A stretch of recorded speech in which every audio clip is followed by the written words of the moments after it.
My name is Marie-Luce Nadal. I'm a visual artist and a researcher, and I've been invited here at Grand Central Art Center thanks to Fulcrum Arts. All my research is related with the place I've been growing in, which is in south of France. And in this place precisely, there's not a lot of clouds, except 1 month during the year. And it has produced a lot of fear during all my childhood for a very specific reason.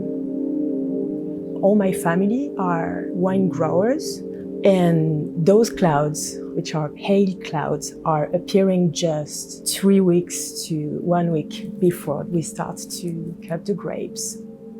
My family is doing wine since many generations. It means that we have book recording the meteorology of every single day since the 19th century. And one day, I just discovered that my great-father and my grandfather start to shoot at clouds, just to explode them, literally. And those books are giving records of all those events and how this fight against something which is unreachable was successful in a way. So between a resilience aspect of life and a fighting aspect of life, I've been installed in this paradox about what does that mean for me as well, or for us, to shoot or control something that is above yourself. I try to let my work stay at the edge of art and some type of mythology, between art and some history, because those two places, those two things are for me two ways of creating truth. I'm creating those performative machine works that grasp or catch natural elements.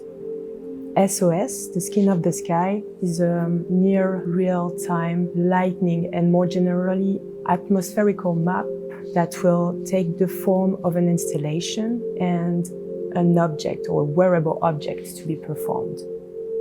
S.O.S is both a tool for exploring the atmosphere and also a new type of representation of our deeply damaged environment or atmosphere.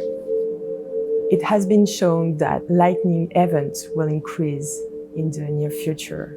And I feel that it is important to record and to keep a memory of that. And I think that it must be done through art and artistic representations.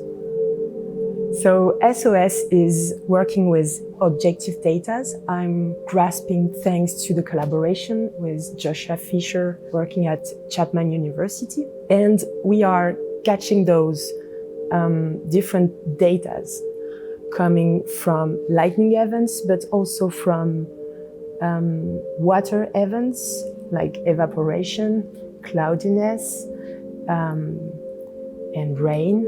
My name is Josh Fisher. I'm a climate scientist. I'm a professor at Chapman University, and I'm also the science lead for a space company called Hydrosat. So my research as a climate scientist focuses primarily on ecosystems, land, water, nutrients, forests, agriculture.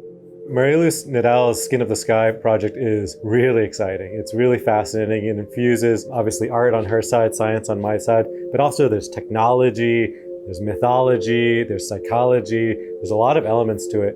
One of the components is essentially taking real-time data from satellites. So as the satellites are observing the Earth right now, transmitting it from space directly to a receiver built into something you're wearing. And so you could see storms coming in, atmospheric rivers, hidden California, lightning coming down. With technology these days, you can actually start to transmit that via fiber optic fabric that we can print at Chapman University and elsewhere.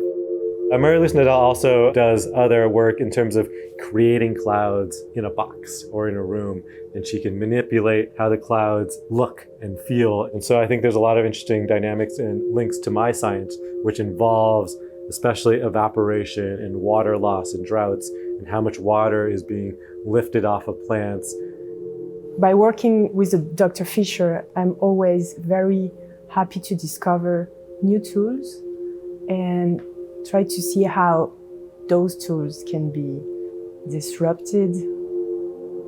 The most important thing is the public experience, to get the possibility to people to experience something which maybe can transform their perception of the reality I'm proposing. It's just a new way of taking people to the science and to the art without forcing them to read a science paper or go to a museum. It crosses political lines because now you're sitting in audiences where they're not coming at a preconceived notion of how art should be or how science should be. Now it's just visceral, in their face, it's emotional, and you're connecting directly into people's brains in a very kind of wondrous way.